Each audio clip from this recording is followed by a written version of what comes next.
The story of Frankenstein begins with a young scientist named Victor Frankenstein. He lived in Geneva, Switzerland, and was very curious about science. Victor loved to read books about electricity and life. As he grew older, he decided to study at a university in Ingolstadt. There he learned more about science and how to experiment with different things. Victor became obsessed with the idea of creating life. He wanted to do something no one had done before, bring something back to life. Victor spent many months working in his laboratory. He collected different parts of dead bodies and used his knowledge to try to create a living being. Finally, after a lot of hard work, Victor succeeded. One stormy night, he used electricity to bring his creation to life. But when the creature opened its eyes, Victor was horrified. The being was very tall and had a frightening appearance. Victor realized that he had made a terrible mistake, and he quickly ran away, leaving the creature alone. The creature was confused and scared. It had no idea where it was or who had made it. The world was new to it, and it had to learn everything on its own. At first it tried to find its creator, Victor. But when people saw the creature, they were afraid and chased it away. The creature felt lonely and sad, because no one wanted to be its friend. It realized that it was different from everyone else, and didn't belong anywhere. This made it feel very angry. The creature was confused and scared. It had no idea where it was or who had made it. The world was new to it, and it had to learn everything on its own. At first it tried to find its creator, Victor. But when people saw the creature, they were afraid and chased it away. The creature felt lonely and sad, because no one wanted to be its friend. It realized that it was different from everyone else, and didn't belong anywhere. This made it feel very angry. Meanwhile, Victor tried to forget about the creature, and return to his normal life. But no matter how hard he tried, he couldn't stop thinking about what he had done. He was filled with guilt and fear, worried that the creature might hurt someone. One day, Victor received terrible news. His younger brother, William, had been murdered. Victor knew immediately that it was the creature's doing. He felt responsible for his brother's death, knowing that his creation had caused it. The creature, feeling rejected by the world, wanted revenge on Victor. It was angry that Victor had given it life, but had abandoned it. The creature searched for Victor, and finally found him. It told Victor about the pain it had experienced, and how lonely it felt. The creature asked Victor to create a companion, someone like it who could understand its pain. The creature promised that if Victor did this, it would leave him and the rest of humanity alone. Reluctantly, Victor agreed. Victor started to work on creating a second creature, a female companion for the first one. But as he worked, he began to worry. He feared that creating another creature would only make things worse. What if the two creatures caused more harm together? In the end, Victor destroyed the second creation before it was finished. When the creature found out, it was furious. It vowed to make Victor suffer for breaking his promise and ruining its chance at happiness. Filled with anger, the creature decided to hurt Victor in the worst way possible. It promised to be there on Victor's wedding night, to take away the person Victor loved the most. Victor was terrified but didn't know what to do. He married his childhood sweetheart, Elizabeth, hoping that the creature wouldn't follow through on its threat. But on their wedding night, the creature kept its promise. It killed Elizabeth, leaving Victor devastated and alone. After losing Elizabeth, Victor's life was filled with sadness and anger. He made a decision: he would hunt down the creature and destroy it, no matter what it took. Victor began a long and difficult journey, following the creature across many lands. He traveled through forests, mountains, and even icy landscapes, always chasing the creature but never quite catching it. The creature too was determined to keep running, leading Victor on a never-ending chase. Victor followed the creature north, to the icy regions of the Arctic. There he met a ship captain named Robert Walton, who was exploring the Arctic with his crew. Victor was exhausted and weak from his long journey, but he told Walton his story, explaining how he had created the creature and how it had destroyed his life. Victor asked Walton to continue the hunt for the creature if he didn't survive.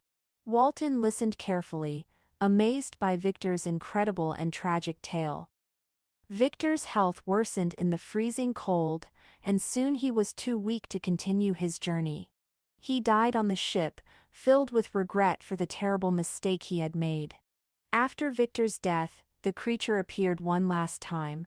It told Walton how much pain it had suffered and how lonely it had been since its creation. The creature felt guilty for causing so much death and suffering. Now that Victor was gone, the creature didn't know what to do next. The creature, standing over Victor's lifeless body, realized that its purpose was gone. It no longer had a reason to live. Filled with sorrow and regret, the creature told Walton that it planned to end its own life. It was tired of being alone and hated. The creature explained that it would go far into the Arctic, build a funeral pyre, and burn itself so that no one would ever find it. Walton listened quietly as the creature said its final goodbye to the world. The creature disappeared into the cold, desolate Arctic landscape, and Walton never saw it again. He reflected on Victor's story and the creature's tragic existence. Walton realized that both Victor and the creature had suffered because of their ambitions and the way they had been treated by society. Victor's obsession with science had led to his downfall, while the creature's longing for acceptance had turned into anger and revenge. It was a tale of deep sadness and warning. As Walton's ship prepared to leave the Arctic, the crew faced their own challenges. They had come to the frozen land in search of adventure and glory, but now they were faced with dangerous ice and freezing conditions. Some of the men wanted to turn back, fearing for their lives. Walton was torn. He wanted to push forward and complete his journey, but he also didn't want to put his crew in danger. In the end, he decided that the safety of his men was more important than his personal ambitions. With a heavy heart, Walton turned his ship around and headed back home. The journey had changed him. He realized that the desire for fame and success could lead to destruction, just as it had for Victor Frankenstein. Walton wrote about his experiences in letters to his sister, sharing the lessons he had learned. He hoped that by telling Victor's story, others would understand the dangers of unchecked ambition and the consequences of playing with forces beyond human control. Victor Frankenstein's story serves as a cautionary tale about the dangers of trying to control life and death. His obsession with science led him to create a creature that he couldn't understand or manage. The creature born out of Victor's ambition was abandoned and left to suffer in a world that rejected it. This rejection turned the creature into a monster, but at its core it only wanted to be loved and accepted. The tragedy of the story lies in the failure of both creator and creation.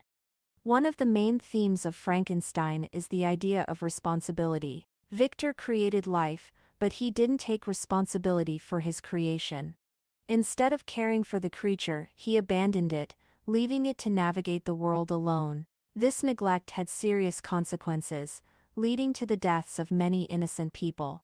The story reminds us that when we create something, whether it's a life, an idea, or an invention, we must be responsible for its impact on the world. Another important theme in Frankenstein is isolation. Both Victor and the creature are isolated in different ways. Victor isolates himself by focusing only on his scientific work and cutting off his relationships with family and friends. The creature is isolated by society because of its appearance. This isolation leads to loneliness and despair for both characters. The story shows us the importance of human connection, and how dangerous it can be to live without it. The novel also explores the relationship between creator and creation. Victor's failure to guide and care for the creature reflects a larger question about what it means to be a creator. Should creators take responsibility for their creations? The creature, though born innocent, becomes violent because of the way it's treated. The story suggests that both nature and nurture play a role in shaping who we become. It raises important questions about ethics and the consequences of scientific discovery. In the end, Frankenstein is a story about ambition, responsibility, and the consequences of playing with forces we don't fully understand. Victor's desire to control life leads to tragedy, both for himself and for the creature. The novel challenges readers to think about the limits of human knowledge and the dangers of trying to push beyond those limits. It reminds us that every action has consequences, and we must be prepared to face them. The story of Frankenstein continues to resonate with readers today.